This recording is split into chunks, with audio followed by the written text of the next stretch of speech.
Hello guys! May bisita pala ako. Ayan. Pumasok yung dalawang biik namin sa bahay. Yan o. Pinakain ko lang naman sila doon sa kusina. Tapos pumasok sila. Sanay kasi to sila sa bahay kasi dalawa lang sila. Kaya nandito sila sa loob.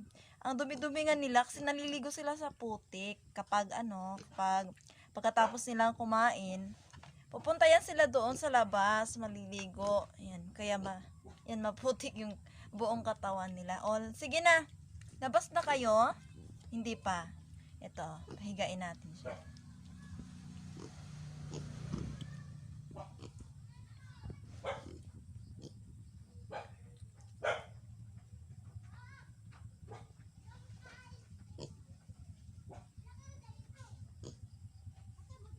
Ito babae to. Ito babae. Yan naman lalaki.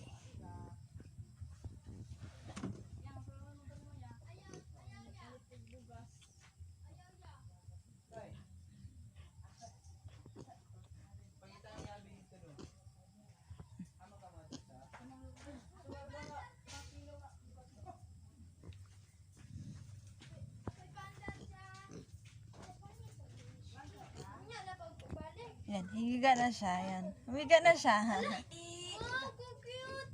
Alam mo, sulod lagi natira.